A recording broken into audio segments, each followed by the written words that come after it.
Now, Eveline buried, because I kept my husband's name, as it was much easier to be called buried than Hajmowicz, Hajmowicz.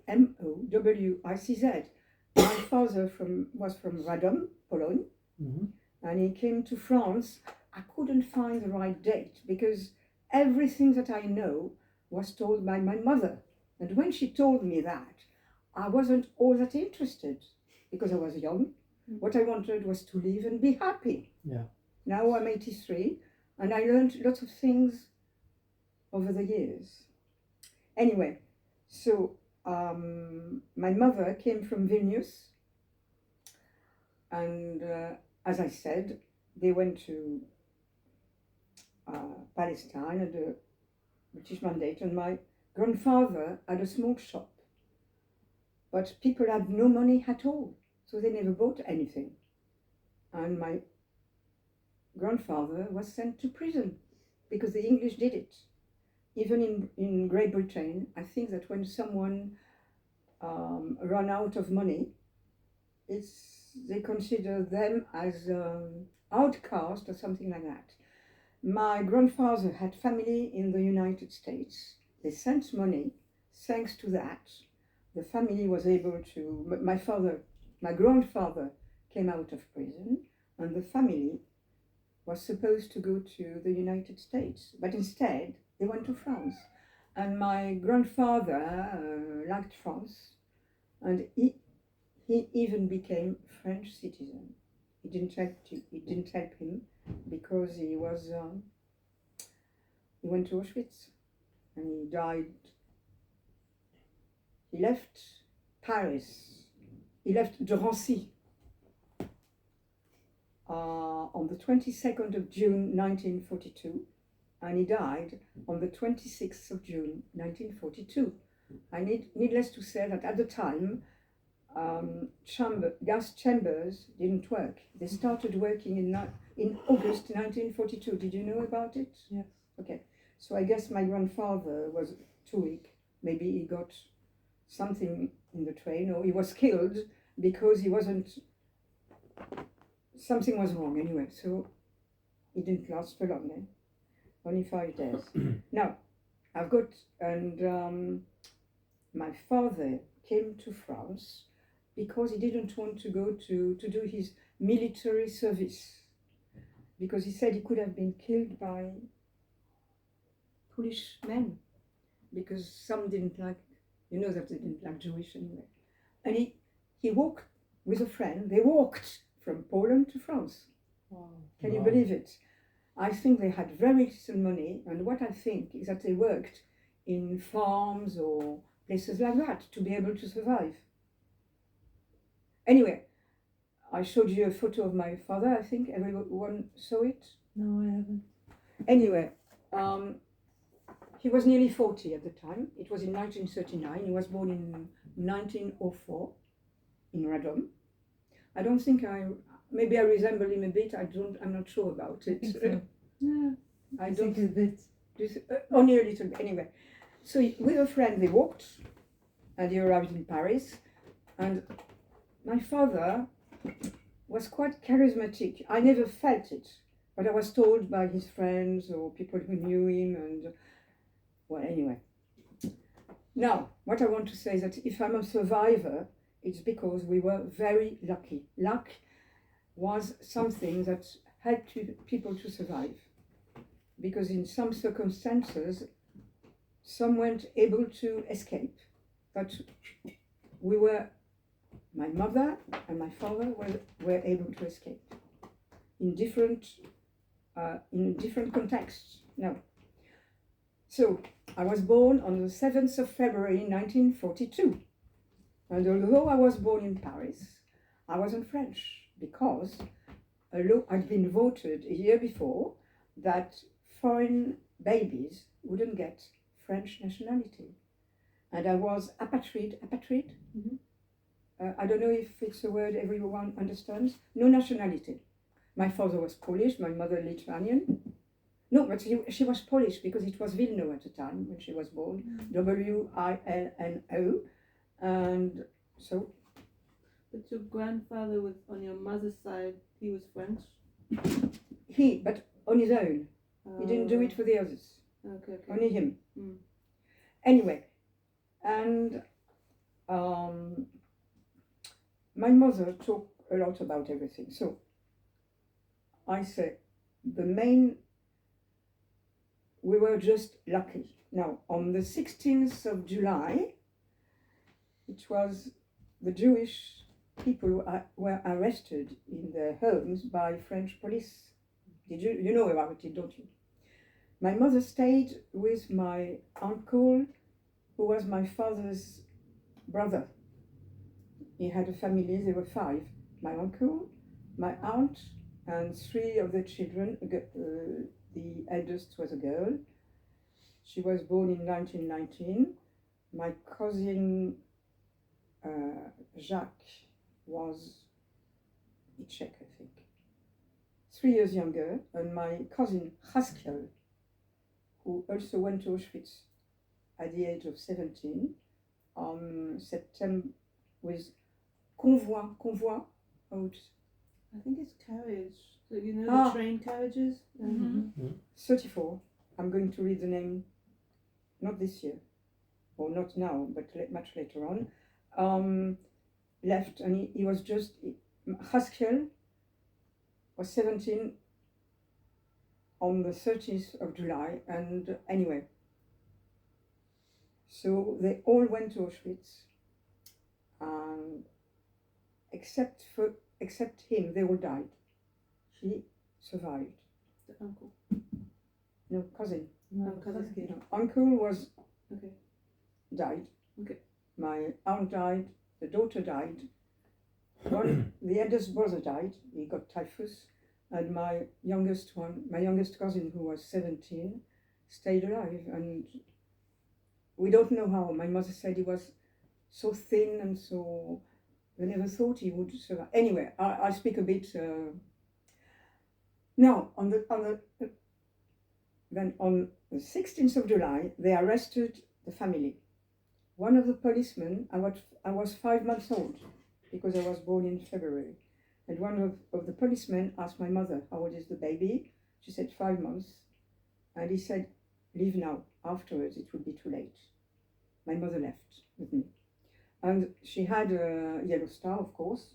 My father never, ever wore it. He refused to do it, but my mother did. So she had me on, it was hiding her star. And I just don't know how. It's what she told me. She found a bus that went to Lyon. I don't know how many hours. She couldn't feed me because she had no milk. So it was rather difficult. And I was a very hungry baby. Anyway. And the bus was arrested by German soldiers. They didn't even ask her papers. Can you believe it? Just plain luck. Incredible. Anyway, she arrived in Lyon. She was given an address where to go to sleep, and then a passer. I think it's my father who organized it, because it fought in the battle. In the battle, he was badly wounded, and he was saved by German surgeons in the hospital of Saint-Quentin, in the north of France, not far from the battle. Okay?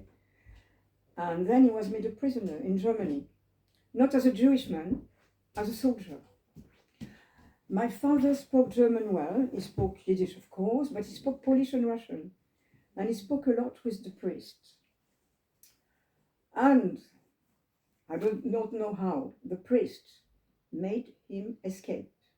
When my father came back to France, he had a Red Cross band and a white blouse, as if he were a nurse.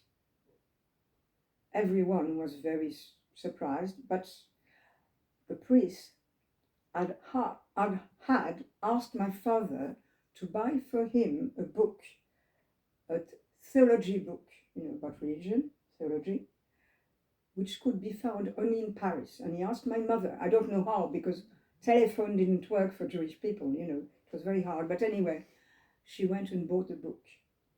And she wasn't at home when he came. The concierge at the time said there was a German soldier. And anyway, the book was given to him. So it shows that some people were still human. There were some people with humanity, even in Germany. What is called in Hebrew Hasidei Umot HaOlam, you know, people like Oskar Schindler that saved Jews during the Holocaust. But he saved my father, but I don't think he saved him. I mean, what I know is that. Okay, so it doesn't matter if I don't follow, if I make... Do it your way. So what happened, I don't know how, but my father, when he came back from Germany, was in the street one day, and he was arrested by French policemen. And my father never wore a yellow star. They asked his papers. Hajmowitz, mother Bella Friedman, it's Jewish. He said, no. Then they said, okay, we take you to the office, and they made him take his trousers off. And he said his medical condition or something. Then he said, look, I fought for your country, and that's how you treat me? You should be ashamed. They let him go. Can you believe it? Wow. He was lucky. It's luck, sheer luck. But he had the guts to say it. No, it's not only luck, it's the way that he presented himself. Maybe I think so. the confidence. The confidence. Yeah. I think he was. And he has charisma. I didn't feel the charisma my father had, but people told me. Anyway, and so what happened is that, and he was politically engaged, you know, on the left side. Because everybody at the time, among Jewish people, were communist, or so, you know, they didn't know what Stalin did.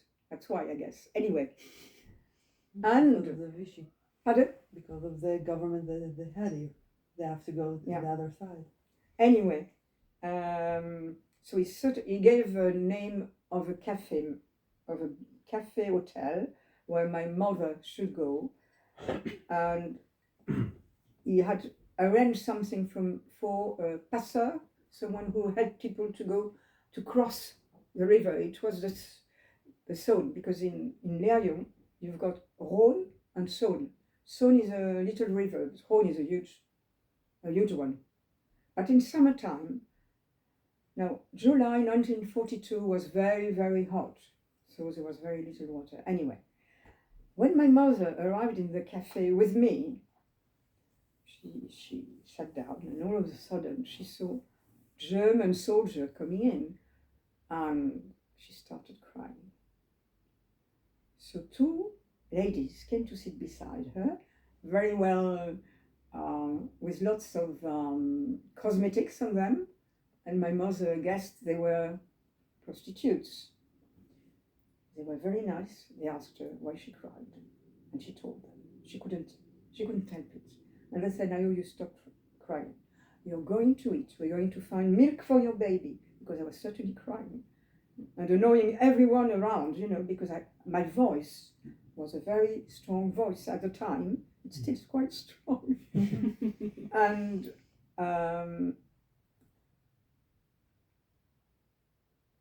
because my mother used to tell me, prostitutes have got a very big heart. They're good people. That's what she used to tell me before she told me the story, you see. Anyway, so for some reason, my mother had to go and cross the river to rejoin my father. And I was left with someone, but they never told me whom I was left with. Maybe it was with one of the prostitutes, but they never wanted to tell me. And thanks God, otherwise I wouldn't have, my mother and I would have died. So my mother followed the way she was told. So she started walking, and at one point she felt she couldn't take her foot out of the sand. Then she put her arm, and she couldn't take her arm out of the sand. So she made some noise, and the German soldiers started firing at her. And thanks to that, some countrymen who worked nearby came and helped her to get out of the quicksand. Because I read lately, I wanted to know, there were quicksands around the zone. And so she was saved, and then she was able to be with my father. And we went to a place called Sainard. It's not far from Chalon-sur-Marne, not far from Mâcon, and it's Bresse. Bresse, Bresse, because I looked on the map. And it's the reputation for chicken. They got the best chicken, even nowadays, anyway. So they had a little place, and my parents didn't look very French, you know. They weren't blonde with blue eyes. My mother had a very beautiful face. I wanted to take a photo, but I just couldn't get it. It was too high for me to get it, unfortunately. And my father when we were up there, he didn't work. So he used to push me in my pram. And I had lovely clothes that my mother made. So the country people came and asked, they asked him where the clothes came from, because they were so beautiful. And he said, it's my wife. So country ladies came and asked my mother to do some dresses, hats, even slippers, which she never made before. And she was so gifted that she did everything she was asked for. And at the same time, she calculated so well, because material was very scarce at the time, that she could make clothes with less material than that was normally needed, and people were very happy about it.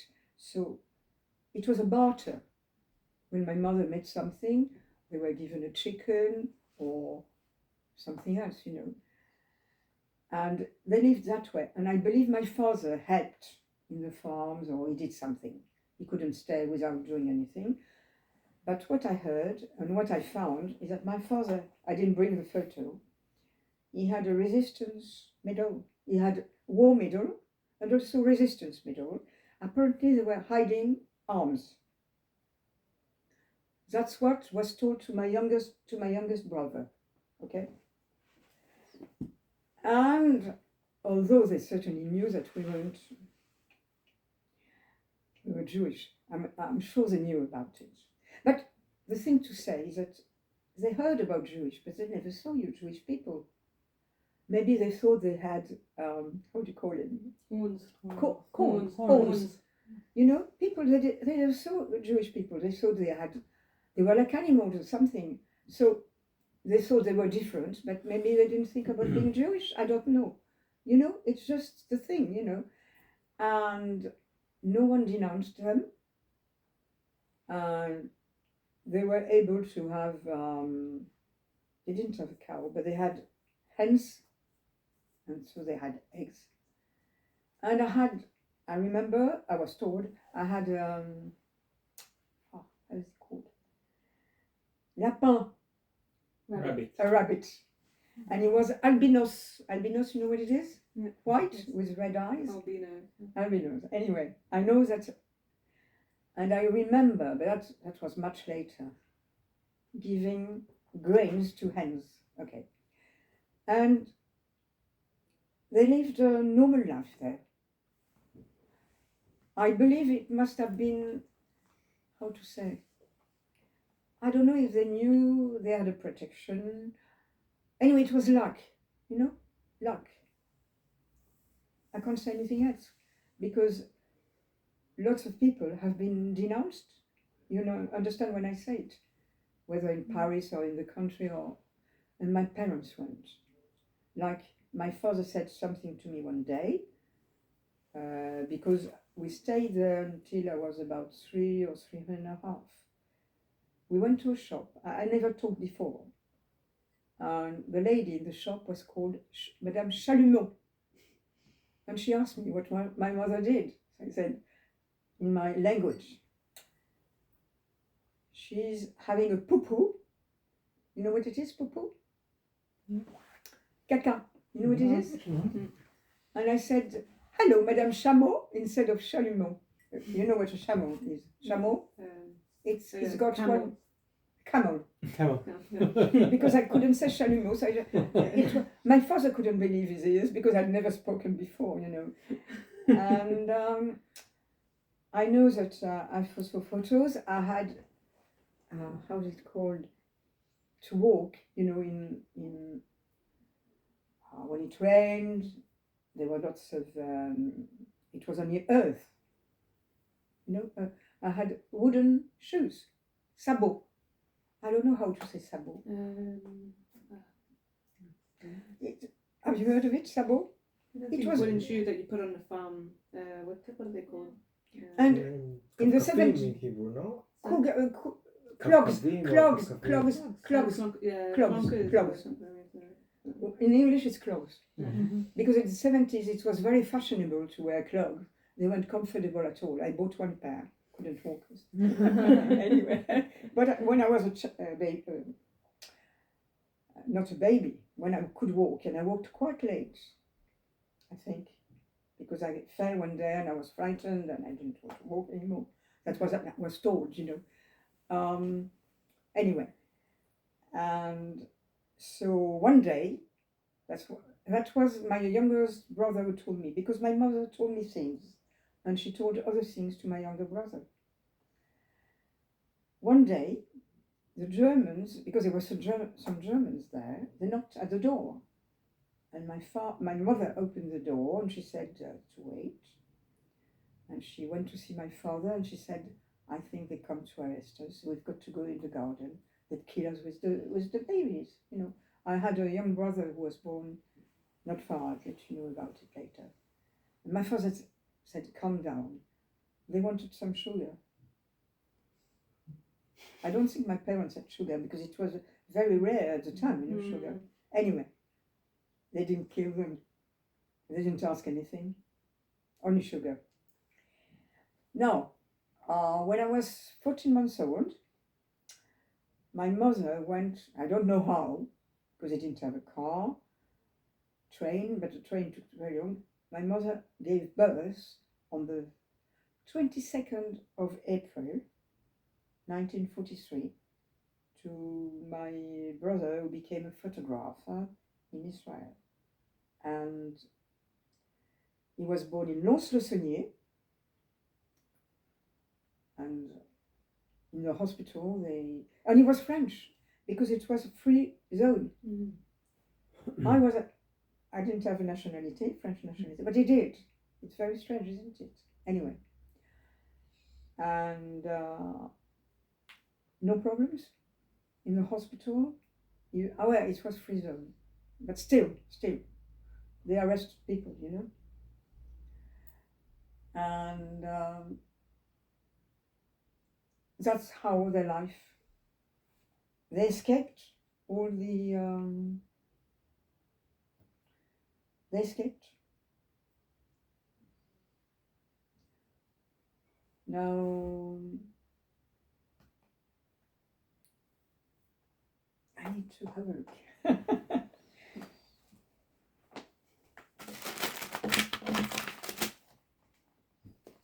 Anyway, it's how we all survived, and that's how I'm a survivor.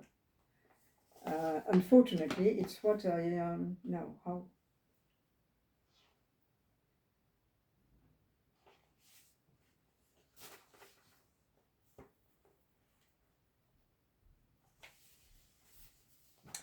Maybe I could tell you a bit more about my grandfather in Palestine.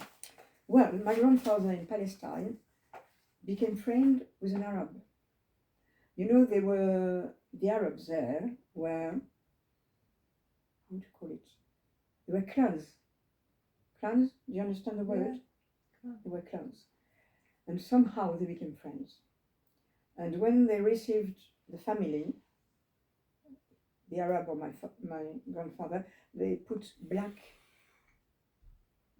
curtains because it shouldn't be known. Otherwise, either the Arab or my grandfather would have been killed. You know that, don't you? By who? By the Arabs. They didn't want people to have. I read it in Georges Bensoussan books. He's a very good historian. And that's why they had to be very careful. Because, anyway, and thanks to that man, the family escaped a pogrom. I can't remember the year, 22 or. Have you heard of a pogrom in? Okay, there was one, and thanks to him, we escaped it. You see. So even my grandfather at the time, his family was lucky too. And oh yeah, they found an animal and they thought it was a dog, so they got it. They had it at home, but one day they heard it, and it was a chacal, or you call it chacal. Caracal. Yeah. They threw it out. That was very dangerous to have it. Sorry. That's not a dog. It's not a dog, of course not. But it was tiny at the time. But one day it could have killed the whole family anyway, you know. And well, I told you he went to prison, then he went to Paris, and he liked the oh yeah. So he took French nationality only for himself, not for the family. Why he did it, I don't know.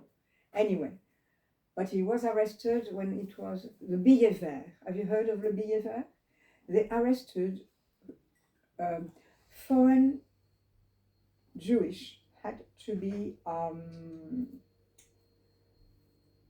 go to the what is it called?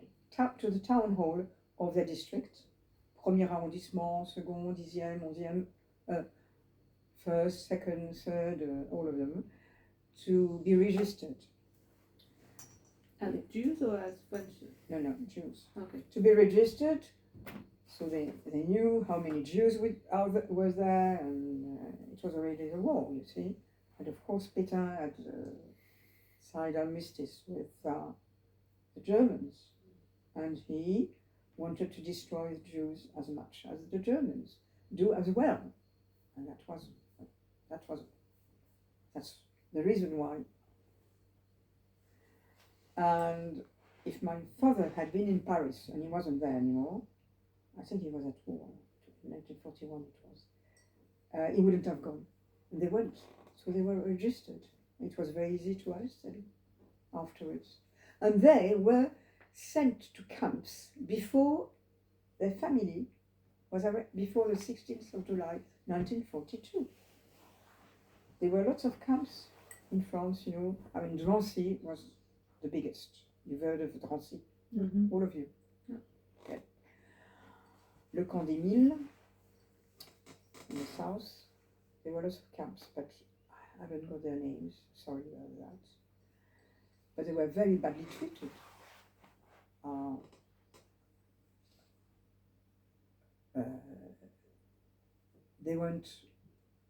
They couldn't have more than a shower a week if they could. It wasn't sure they had it. Food was, I mean, hardly any food, and awful conditions, you know, to live.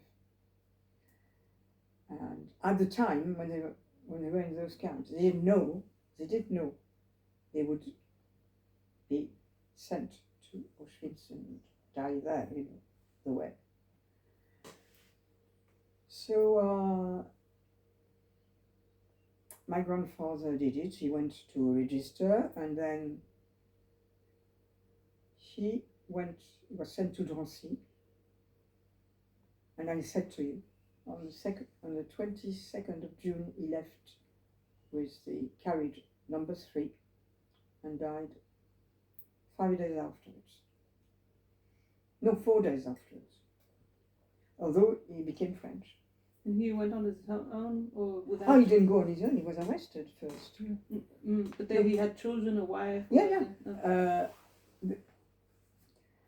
No, my mother said there was one grandmother with them, but I didn't know whether she was her father's or her mother's. But she loved her, okay, grandmother. She died before the war. She was in Israel with them, okay. Then I had my mother's sister was the eldest, then my mother, and then a brother. So they had 3 children. No, I don't know how, but my grandmother and my aunt and her son escaped. I just don't know how. But my grandfather was registered.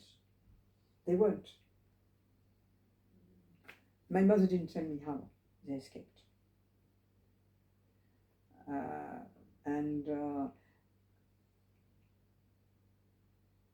Well, that has nothing to do with the war, but it has to do something with my father's personality.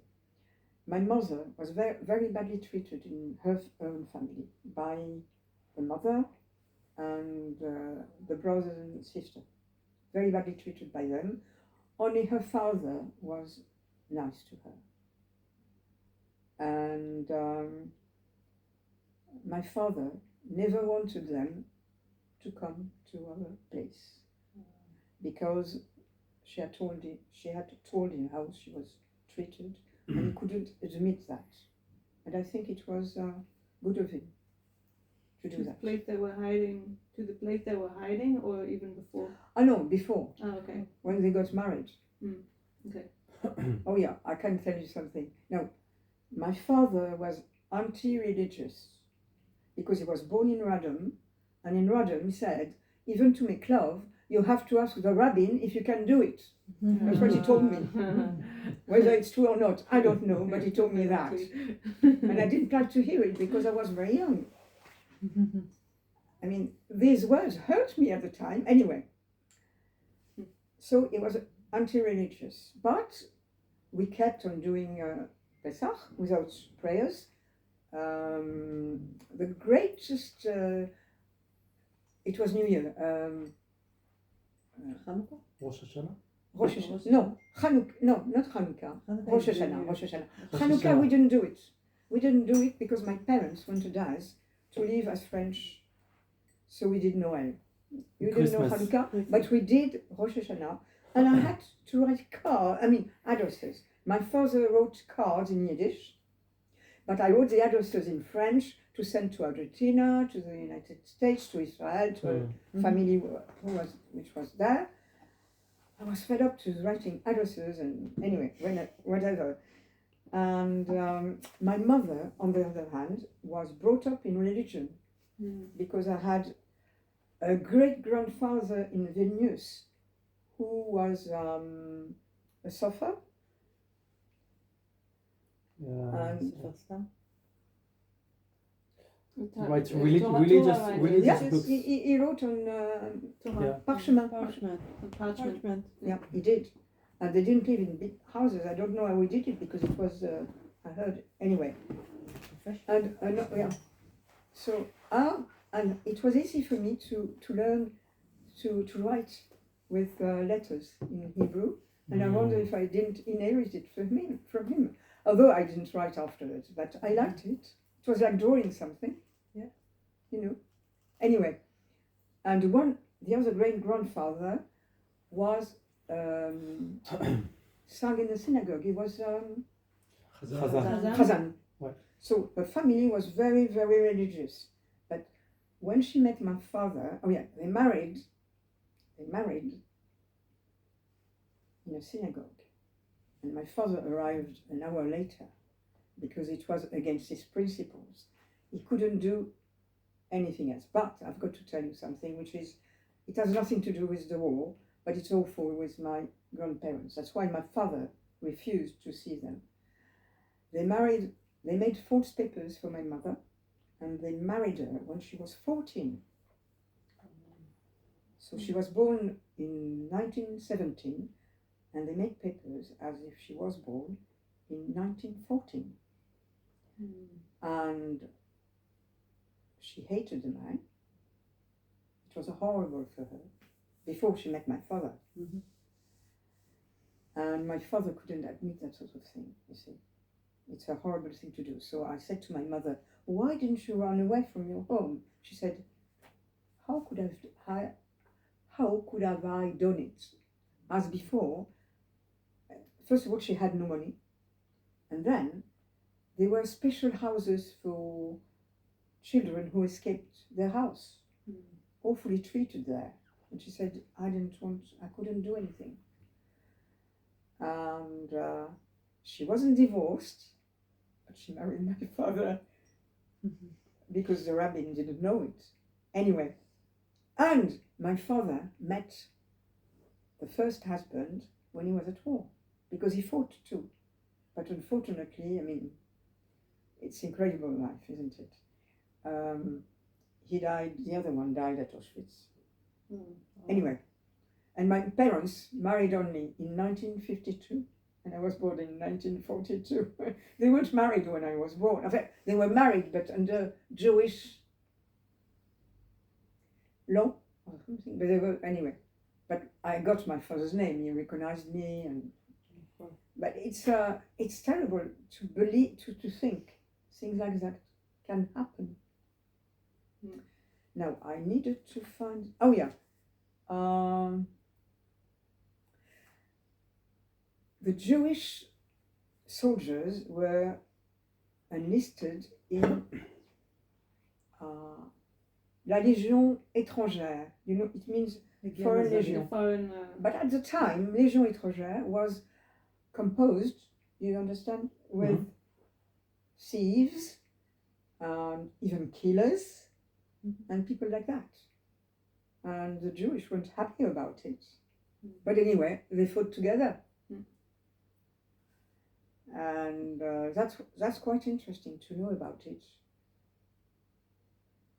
So that's why you received after your citizenship? In 1948, because my father, although he fought at war, didn't get his French nationality before 1948, and I was naturalized with After him. the war, because he was Yeah, in in the 19 league. yeah. The But in Foreign 1948, he could have done it before, but I think maybe he didn't think about it. But I thought, personally, I was French. Personally, I always said, I thought I was French. Although my name wasn't French, I thought I was. But I discovered it only when I was about 40 or something like that. Because at the time, it's not war, but you don't mind. When I went to have a new passport, I was asked if I was French. And I said, yes, I think I am. And I think there was no question for me. And there was a girl, and she said, well, she looked and she said, you became French in 1948. But I didn't get my passport there. I went to my, to the office in the 15th District. arrondissement. I can't remember how you say it. District. Yeah. And they made it there. But it was the first time when I was about 40 that they asked me the question. Before they never asked. Anyway, and that's how to my survival, isn't it? So I'm a survivor. What else could I say? Oh yeah, I said Haskiel, who was 17, went.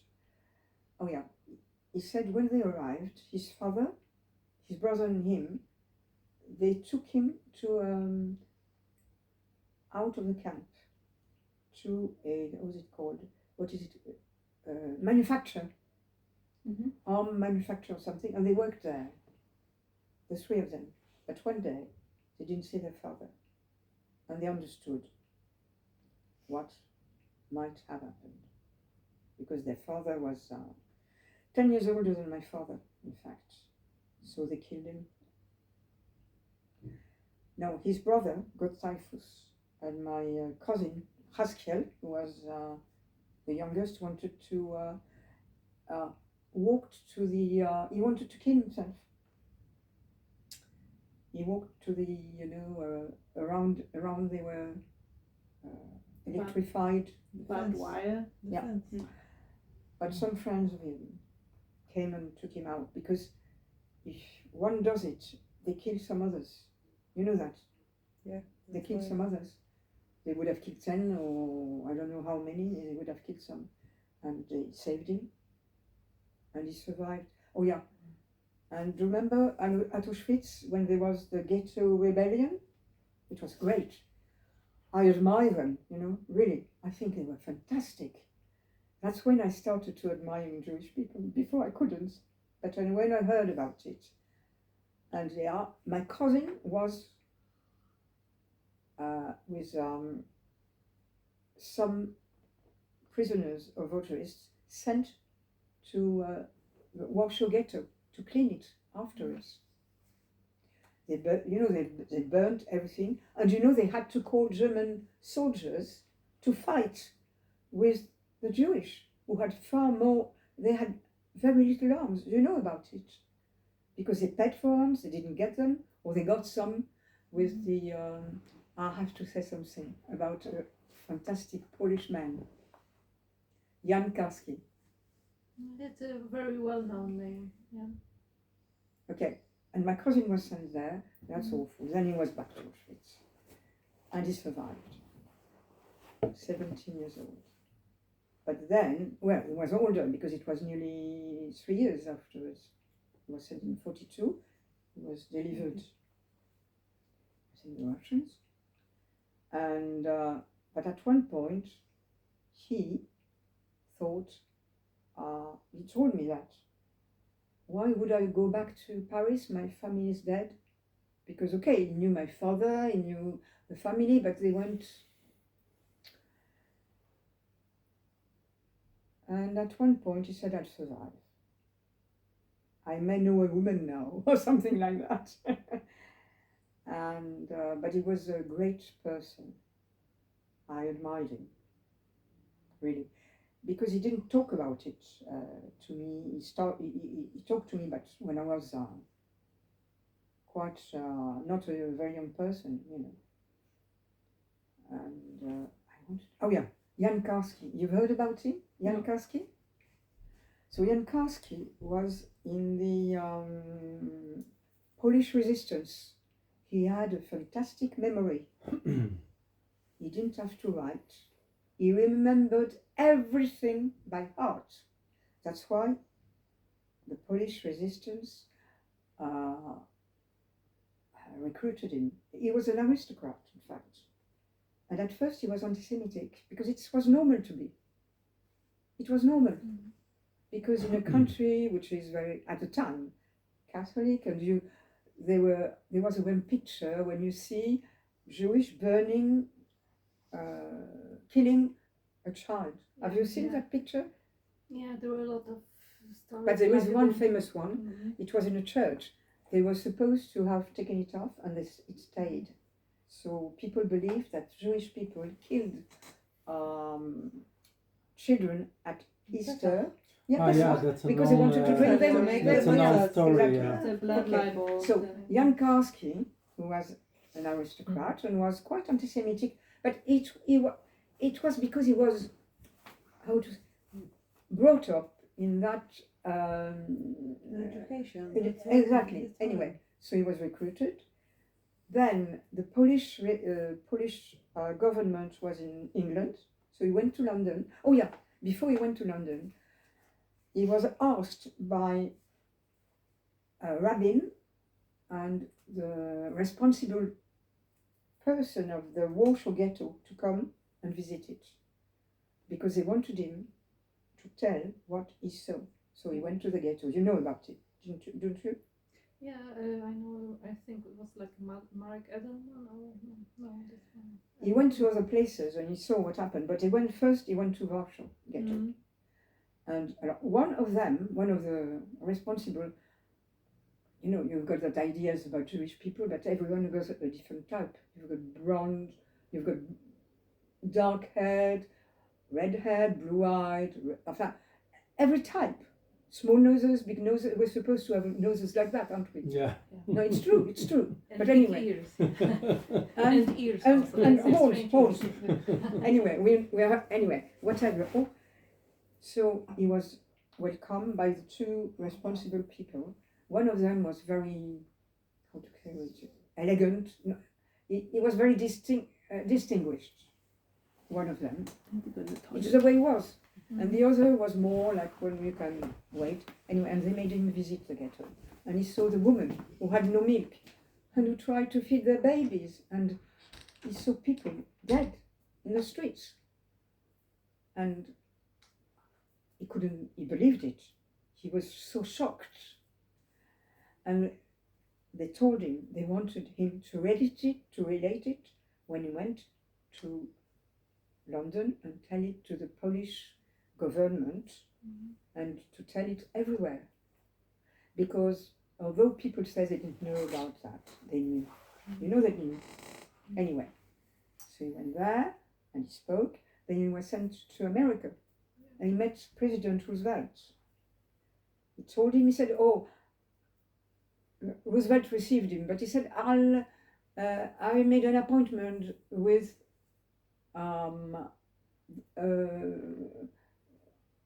it was a lawyer, a Jewish lawyer, in fact. So Karski told him everything. And the Jewish lawyer said to him, I don't think you're a liar, but I can't believe you. Can you believe it? He said, I can't believe you. And Karski was really, felt very badly. He was interviewed by Shoah, who made Shoah. Claude Lanzmann. Yeah, he was. You don't remember the interview of Karski? I didn't see the movie. I remember that. Pardon? I didn't see the movie. Ah, you did see. My ex-husband bought it, although he wasn't Jewish, but he was very interested in all of that. And it's my eldest daughter who had it, and I saw it at my eldest daughter. Anyway, and Karski talked, and he was, at one point he said, I don't want to talk, but he did. So, American, no one wanted to do anything. Even Churchill at first would have helped, but then he thought, we have to win the war first. If Hitler was stayed in Europe and not going like But after, they knew, nothing. they knew, and they wanted to. They didn't want to accept. Sometimes the truth is in front of you, but you refuse to look. Of course, even You- nowadays. you refuse to look 7th when it's- October. Yeah, exactly. I tell you, I couldn't live after that. Yeah. I thought, no, it can't happen. It didn't happen. I couldn't believe it. Because I thought it's the same as before. Yeah. It will carry on or not. And nowadays, so I wanted to talk about Karski because you didn't know about him. No. I've got a good book at home, but in French. I wanted to buy it in English. Oh yeah, and I've got to tell you afterwards. And Karski went to the United States. He became a professor. Literature, I think, literature. But he studied, do you want to have a look? I think he became a professor at a university. I can't remember which, but he did. I have it. Let me see. Oh, check. And he married a Jewish woman who'd been in a concentration camp. An aristocrat, a Polish aristocrat, marrying a Jewish, because it's seen what had happened to Jewish people. And I have so much admiration for his humanity. He's a mensch. You know what mensch means? Yeah. All of you? Yeah. Even you? Oh, but you speak German. Yeah. It's, no, it's Yeah. very common. You see, there were people like now in France, like where we were, the people who didn't denounce us. They never said anything to the Germans or to whatever. They were, how to call it, just. They could be have considered as just. No one denounced us. They didn't help us really to live because it was barter. You know, we did some barter. My mother made clothes, and we had food. We exchanged. but they helped us in not saying that they had foreigners. But I have to say one thing. My father spoke French, but he didn't have, I'm sorry to say it, the nasty Polish Jewish accent. Because their friends, they've got an accent in Polish, haven't they? I hated it in French. But my parents didn't speak like that. My father had a very good ear, so although he had an accent, it wasn't that. And my mother came to Paris, she was about 9, so she went to school in France. She wanted to study, but the parents didn't have money, so she had a certificate d'études, but she could have done much better, unfortunately. But she was so good at doing things that it helped us. So, but what I can say is luck. If you could also take it, because sometimes I've seen it for me. I had opportunities, but I didn't take them. I had opportunities in Israel, because Zalman Shazar, whom I met, as you all know who he is. And at the time, I didn't know much about him. Now, oh yeah, I've got to tell you, when I went to Israel, I went with a boat, Le Moledet. How old were you? When I left Paris, I was 19 and a half. It was November 1961, so I was 19 and a half. And you know, when you're young, you attract people. You know that, don't you? Anyway, at the time, there was no one that I didn't attract. I'm not proud of it, but it was the way. And I didn't like it too much.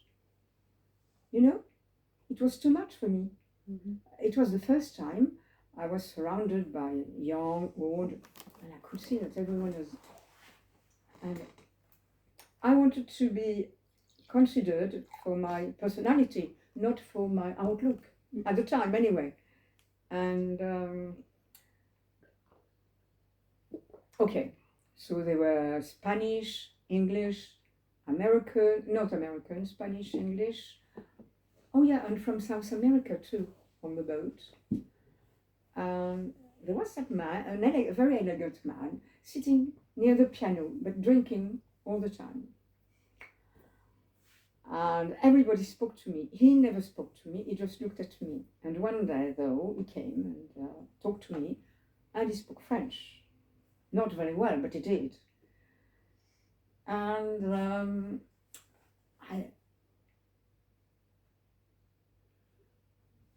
in boats, they elect the queen of the boat. I didn't want to be elected. I was elected the queen of the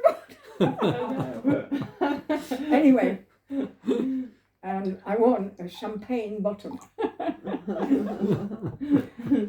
I'm sorry to speak about other things, you don't mind? No, it's okay. It's part of the story. And so I had a bottle of champagne, and I said, Michael, my English was very bad, really bad, but he spoke French. And because he'd lived in Paris for a while. And I said, would you like some champagne? He said, yes. He said, I'd like to dance with you, but I can't. I will tremble if I do. Well, but I didn't understand. In a way, I was quite naive, although I was nearly 20. It was my upbringing, I think. I thought I was modern, but I wasn't. I don't know why. Anyway, whatever. So when I left the boat, he gave me his card in London. He said, I saw Michael Wolff, and there are lots of Michael Wolff. And I was at my brother's kibbutz. It wasn't Edmit, it was Augen. Have you heard of Augen? No, no one? Kibbutz Augen, yeah. Augen. Famous one. He was in Augen before he became a photographer. And I was quite unhappy there because all the men there, it was awful for me.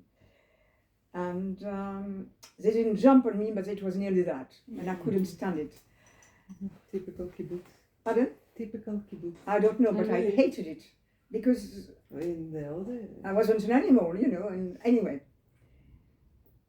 And one day, my Hebrew teacher came and she said, Eveline, you've got a visitor. I said, what? and it was Michael. He told me that his uncle, Zalman Shazar, who was at the time Minister of Alia, you know, he found me through him. He knew only Eveline. He didn't even know my Second family name. no, he didn't even know it, but they found it on Moledet. There was one evening. Anyway, Paris. And he said, okay, I have hired a jeep, and I would like to introduce to you in my family in Tel Aviv. And they were architects. And I said, why not? And I knew he wouldn't do anything to me. And he didn't do anything to me. He would have liked, but it was his personality and I liked it. But still, he was old for me because he was 30 and I was only 20 or nearly, I wasn't 20 yet. I was going to be 20 in February. Anyway, so I went there and they lived in a Bauhaus place. And they had lots of art books and I loved art. And I discovered Kandinsky there. Before that, I didn't know about Kandinsky because I loved, Italian painting or even modern ones, Picasso and whatever, not Kandinsky. And I discovered Kandinsky there. I loved it. And architects, Miss van der... Anyway, I knew only Le Corbusier, France. And anyway, so then he said to me, okay, my uncle, I have an appointment for you with my uncle. So you could go that day. So I went there. I didn't meet him then. I met his, I don't know, assistant or something like that. So he said, okay, we offer you to stay at the Beit HaChalutzot in Yerushalayim. And you'll go in an ulpan. And I was in the class run by Zalman Shazar's niece. She was a lovely woman. Anyway. And then one day I met Zalman Shazar. And I don't know how we spoke because I didn't speak Hebrew. I didn't speak Yiddish. I didn't like the language. I spoke some German. But I didn't know about his life. I learned afterwards. And because I'd been in Hashomer at Sair, I knew a few things. And I spoke about Rachel. She was a poetess. You know what a poetess? But I didn't know they'd been lovers. Didn't you know they'd been lovers? No. Between who? Zalman Shazar and Rachel. But she died of tuberculosis. Tuberculosis. Yeah, she died of that. So he left her. But when I met him, I didn't know. So I spoke about her. He didn't say anything. If I'd known, I wouldn't have. But I didn't know. Because I spoke about literature. What could I speak about? If not about literature or art or something of the sort. And it was, but they were very happy to, old people, I realize it because I like young people. I've got 4 grandchildren, but I like young people. And they like young people because, and at the time, it was understandable because we were the future. And he said, if you want to do something, ask me. But I had no idea at the time. So I went to the Ulpan and Yerushalayim, and anyway. But he became prime minister or president. Only a few years because he died. But do you know how I learned about his life? I read a book written about Golda Meir. Now he pushed her. You know that, don't you? But she was a head, really. No, really, she was fantastic. Even better than a man. No, she was fantastic. And I learned that he'd been lovers with Rachel and he left her. Because she was ill. That's not very nice. Anyway, but he was a journalist, I think, at first. and he was how to call it, very, very cultured and educated man, and he was very versed in religion too, although he wasn't a fanatic, not a fanatic, but he knew so much because culture was his world. But I didn't know. You know, when you meet people, you don't speak their language.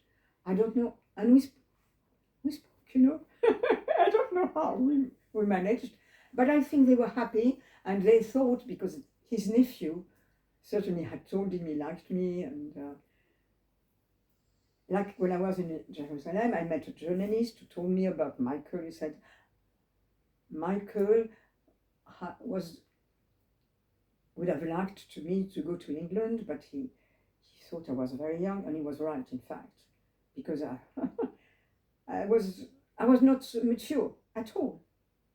I was not mature, and I didn't realize it. And he said that Michael had real feelings for me, you know, but not. It was only pure, and anyway, a journalist of it, a friend of his, had to, anyway. So Michael went back to England. We wrote to each other, and he sent me Le Petit Prince by Saint-Exupéry, and he sent me a fantastic jazz record. I can't remember the name. It was fantastic. He was, and he came to Paris to meet me, but I didn't want to introduce me to my family.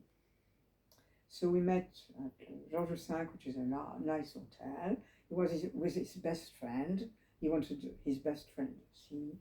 But you see, it was an opportunity for me, but I couldn't take it. The road not taken. But Song. I believe at the time I wasn't mature. Well, it wasn't the right thing at the right time. I believe so, unfortunately, You because listen to yourself. no, I learned that Michael was an architect, Mm. and he'd been in Paris, but he didn't become an architect because you've heard about Brutalist. Did you see the movie, The Brutalist? Yes. Did you? Okay, and it's an architectural. At one point, it was brutalism because it was béton. How you say it in English? Béton. Cement. Cement. And Michael, I read something he wrote, said that he didn't want to become an architect with brutalism.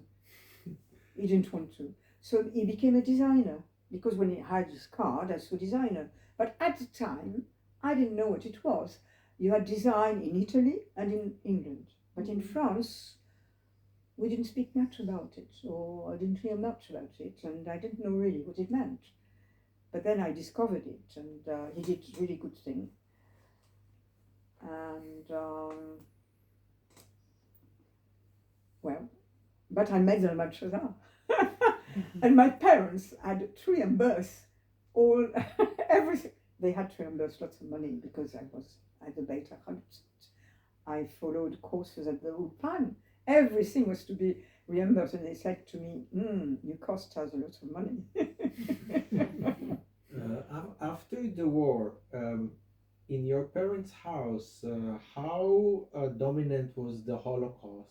Like, was it in the air? Were they talking about it? Okay, Were my they moving parents on? their own didn't talk much about it, but they had friends, and every time my parents welcomed people. They didn't have a big apartment, but my mother had taste. Everything was nice, you know, not luxurious, but nice, nice taste. And it was the way she was. And my father liked art, you know, opera and things like that. So it was a nice to stay there. And they had friends. They came for the tea, and then they spoke about it. They spoke Yiddish, and I heard about Yiddish or not. Oh, that one died, and that one too, and that one. And for me, it was very hard. I didn't want to be Jewish at the time, because I thought, I don't want to live to be Jewish. I was anxious. I am an anxious person. I don't know if it shows. No. No. But I was anxious, always. I dreamt that I was arrested by the Germans. Mm. I dreamt that I was flying by the window to escape from the Germans, things like that. It was talk. They talked, and my cousin. Did you ask them questions? Were No, they I didn't. answering? No. So it was not a subject talked about at home, Not with me, but with friends. just with friends. But I was there, so I heard. No, my cousin Charles came. Oh yeah, my cousin. I forgot to tell you, and it's important. My cousin Charles came back to Paris at the Lutetia. The one. Lutetia, it's a beautiful hotel. I think it was bought by The cousin who survived Auschwitz. yeah, Yeah. Haskell. Mm. He was 19 or 20 when he came back, because he was 17 when he went. Do you know about the Laetitia Hotel? The Germans. Okay, the Germans stayed there. Babylon. Yes, Sèvres Babylon. Okay. Yeah, the Germans stayed there during the war. It was like the headquarters, wasn't it? Yeah, the It was the headquarters headquarters was of the Nazis in Paris. Was at the Lutetia, Yeah. because it was very Where luxurious is and it? well. It's It's in this Sèvres Babylon. 6e. You haven't seen it? It's near the Bon Marché, in front of In the mall. front of the Bon Marché. And this hotel still It's exists? very, very Yeah, fancy. And It's it extremely- was You go bought there, by you an go Israeli there man. and have a cup of tea. It was bought by an Israeli man. I heard Wow. about it not I quite mentioned it quite in the a long WhatsApp time group ago. actually. Did you know about Ah, it? yeah, I- It's one I of the read most about it. expensive in Paris. Mm. A few years ago, it was bought by an Israeli Yeah. from Israel. And Now I don't know if it's still. I think it is. Yeah. Still. Yeah. And I was surprised. I couldn't believe it. Yeah. Anyway, Rothschild family? so Sorry. It's not the Rothschild family? I'm not sure. we can see it on the internet, you know. And Avner there are- mentioned it. and in this you can see something that related to this to this time in this hotel today. Once I had a drink. No, you can't see anything. Mm. Maybe they wrote things, but I didn't go. I sat at the terrace one day, Mm. but So, it just no. After the war, the hotel turned into a place where they put the All- list of All the the survivors. people who came back Mm. from concentration camps were welcome there. They had a shower. They they killed. They had special things to kill the Lives or license, everything. They had Yeah. to, and they fed them, but they had to be very Who careful. organized it? The French state or who did it? French state. Oh, okay. Yeah. Maybe they were. There was help from England and people like I don't know. Oh. Did your family The go joint. back? Pardon? Did your family go back to Paris after? Only him. The Ah. others got killed at Auschwitz. No, but But your your family. family. Your parents, did My you stay in parents the didn't- south or no. did you go back there? No. Sorry. No. Mm. At the time we left Villemont. No, we left Sinai where we lived, and we went to the surroundings of Paris, which is banlieue Villemont. Anyway, when we heard that the survivors were welcome is not the word, at the Lutetia, my mother said to my father, go there and see if Haskell, we called Charles, we called him Charles in French, Haskell is back. And my father went there and he found him and he took him to our place. But we had very little money and we didn't have much room. But when I saw my cousin, when I saw him, I was so happy to see him. And he had blue eyes, blue as crystal, crystal blue eyes. And I liked colors, even when I was a child. I liked drawing and painting. I didn't paint at the time, I painted later. I didn't become a painter, but I liked colors and things. And I saw these blue eyes and I was mad about it. But my cousin told me, Haskell, so anyway, we didn't have money to pay him studies. Now he had family on his mother's side, and these people are very rich. they didn't want to help. He asked if they could lend him money. He'd reimburse them. They didn't want to lend him anything. It's a shame, but it's like that. Anyway, so my cousin Haskiel told me, now I was born in February and he was arrested in July. Every day after school, he came to see me. We didn't live far away. We lived in the 10th arrondissement, then too, not too far away. And he came to see me all the time. And it's if I personally remembered, because when he arrived, I had that attraction, you know. It's very strange. Maybe I was a baby. Babies, I mean, feel things, but they can't express themselves. They can't. So anyway, and but he had a very sad. He met someone whom he married, and they had a daughter. She had fantastic blue eyes, violet eyes, incredible. And then his wife became ill. She had a tumor in the brain. They had another child, and she died when the little boy was about 3, and it was a terrible thing for him, because after the Holocaust that happened too. Anyway, but he had a great personality. I really and he had books and things, and whenever I went there, I read books that I shouldn't have read, but anyway. Great authors and good literature. When you were young, were you ever thinking about moving to Israel, like make Aliyah? No, I wanted to make my Aliyah I wasn't so young when I wanted to do it. I was about 18. And I did it when I was young. Well, but some do it. Yeah, but you see, I believe that if I was sort of, we weren't rich, but I was sort of cocooned. And no one said, although my name was Jewish, never anyone said to me, you're Jewish or something. But I heard people talk about Jewish people, and I didn't like it. But I wasn't going to say, I'm Jewish, stop it. I didn't do it. I was sorry not to be able to do it, but I couldn't do it anyway.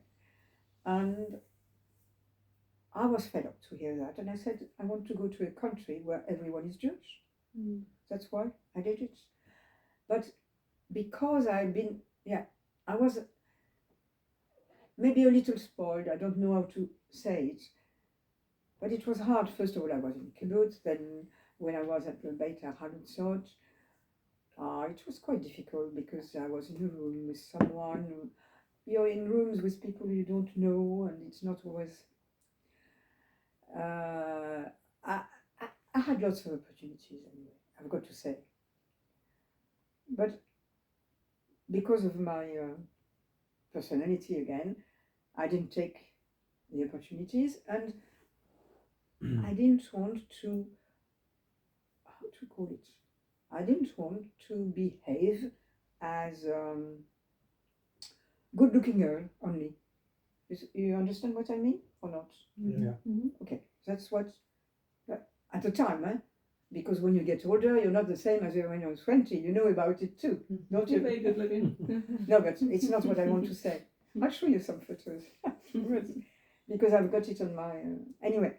And I didn't want to go to the army. I'm sorry to say, and it was so hot in summertime. I just couldn't stand the heat. So when I was in Tel Aviv, it was so humid. I went to swim. Yeah. No, it's true, isn't it? Yeah, things never Hasn't change. changed. But you see, Got when it's wet hot, really. Yeah. even now, because I was told that when people get older, they don't perspire. No, I perspire from my hair, and I get a perspiration in my lids, Eyelids, yeah. and then I get it in my eyes. I mean, it's true. I'm like that, and not the feet, but the hair, the face. It's all Dripping. Yeah. That's the way I am, even nowadays. We all know the feeling. But some people don't perspire at all. My mother never perspired. Mm. My father did, yeah, I remember. He had water upon his. Here it's very typical. Yeah. But it's not like that for me. It's everywhere, and from the hairs and. Yeah. Anyway, So you needed a colder climate.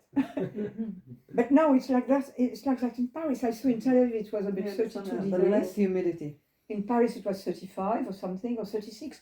Mm. It was 37 one day in Paris. I think it was 2 years ago or something. Yeah, the summers becoming more and more hot. Yeah, I know, hotter than ever. And did people react to you or your family strangely? Like, did people have awareness that there was a lot of that the Jews had survived the Holocaust, and like what was people's reaction I to think it? they did. And what I heard by anti-Semitic people, they said the thing to say about Jewish people, they help each other. It's something I heard because a joint from America sent money. You know that Mhm. to the to Ose. You know Ose? Did because- you? You know Ose? Œuvre de secours aux enfants. It was created in Russia at the beginning of the 20th century by rich Russian ladies. You didn't know about it. You did? No, I didn't know about No. that. No. Mm. And then it came to everywhere, and they helped children. They not only helped, but they saved children. Oh. Lots of children. It's always been Jewish then? Or, Yeah. okay. Mm. And I belonged to it. I met people in the street one day, and the man was 90, I think, or 95, I can't remember, and we spoke just like that. And I was waiting for a bus, but he said to me, he was happy to say it, that he was 95 or something. It was his birthday. It was the 14th of July, and I don't know why. And his wife was with him, and they didn't live far away from me. And one day I was in the street and I met them, and I said, "Oh, maybe we could have coffee somewhere." And they said, "Oh, come to our house." And then they said to me, "We're Jewish," and I said, "So am I." And we started talking. And they invited me to go to the Ose one day, and she told me what it was. And she'd been herself. She saved children. She was 20, she was very young. He'd been in a prison in Germany, and she was in Paris alone, very young, and she belonged to the Ose, saved kids. But then she was on the list, there was a list. The German Mm-hmm. had ordered to Jewish organism to make lists of kids, list of people and things. So they were denounced. They had to go to Lyon. With another one, they went to Lyon. And then to the south of France, to Nice. And that lady was in Nice, and she was supposed to go. Oh yeah, she was supposed to stay in Nice that very one day. And someone asked her if she could take the kids to Switzerland, to a train. It was organized to go to Switzerland because there was something for her. And if she hadn't done it, she would have died. Mm. Because Germans arrested Jewish that very day. And her family, she had parents, she had a sister. The kids, fortunately, went there. They had 2 kids, a girl and a boy. And then can you believe it? She was saved because of that friend, and that friend died. It's luck. Mm. Sheer luck. That time is sheer luck. Mm. And I think she had to accept it. Anyway, whatever. So, she spoke about what she did. Oh yeah, and she did. They had to, for people to be able to escape or something, it was better if it was a couple. Supposed to be parents of one child or something like that.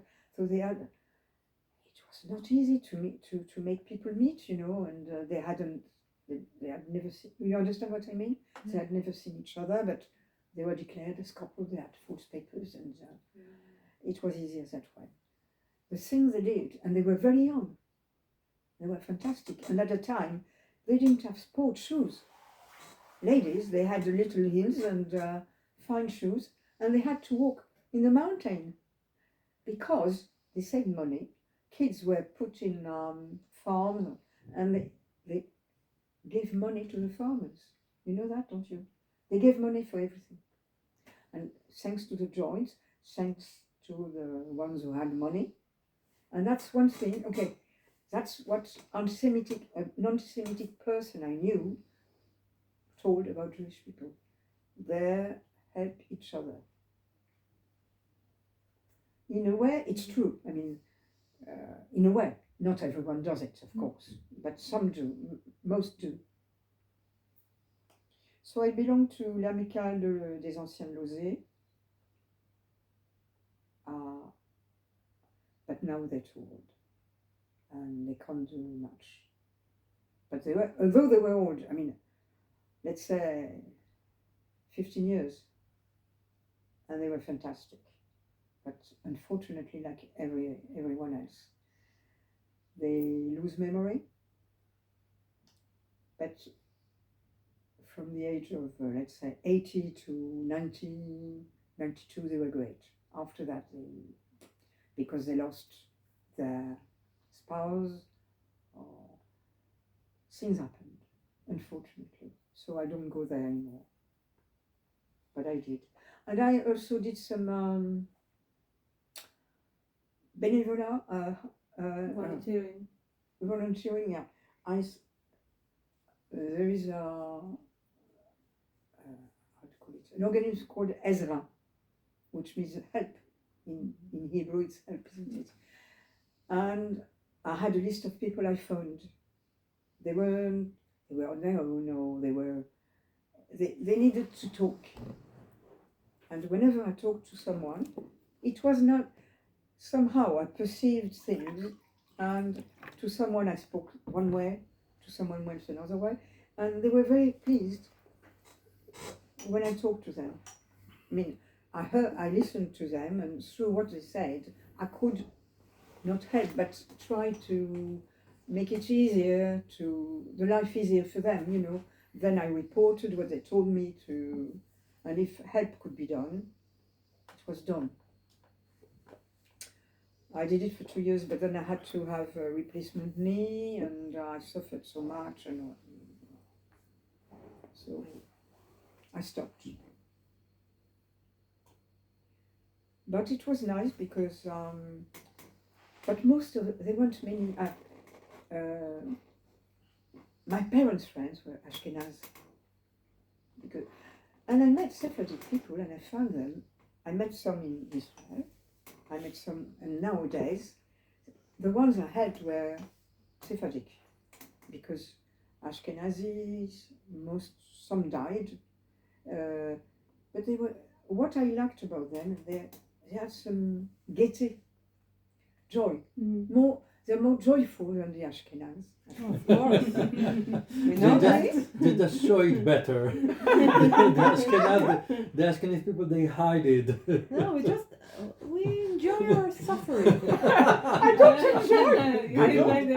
don't enjoy suffering, I can tell you. That's why I don't smoke. Because it hurts my throat. It hurts my throat, so I stopped. No, I don't like suffering. And that's why, when I was a child, I was so unhappy to be Jewish. I said, I don't want to suffer. You see, when I heard people talk about having lost someone, and it was too much. Now, I've got to tell you, it's difficult for me because I've got 4 grandchildren. Now, I married a Catholic man, and I also admired him.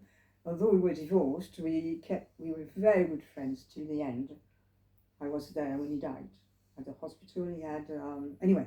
Okay, I was with him. My 2 daughters were there, and he had 1 son with some woman whom he didn't marry.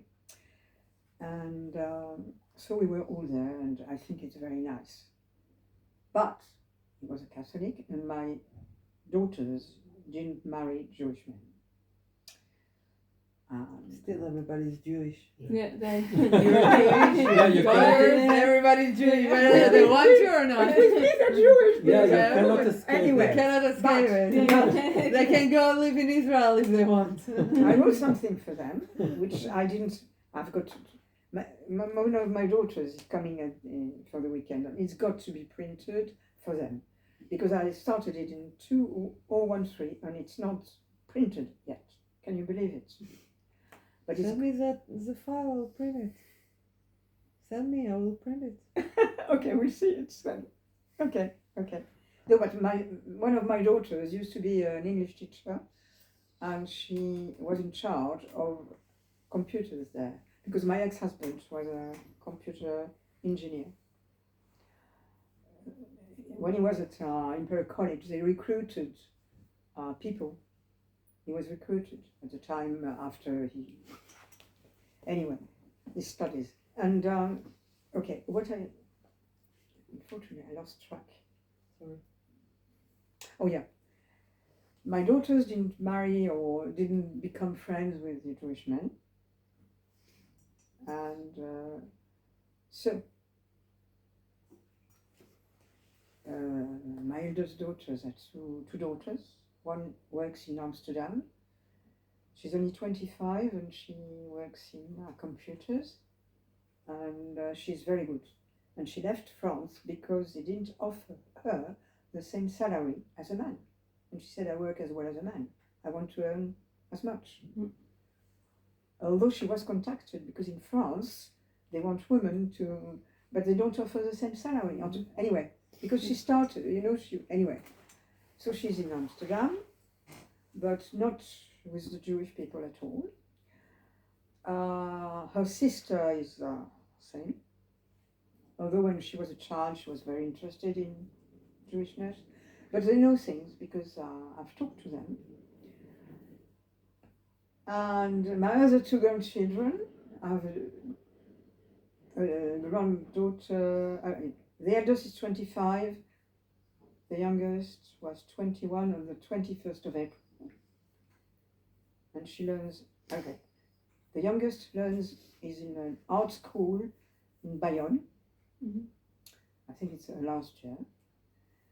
And she's not for Jewish because they are unfortunately manipulated by the atmosphere,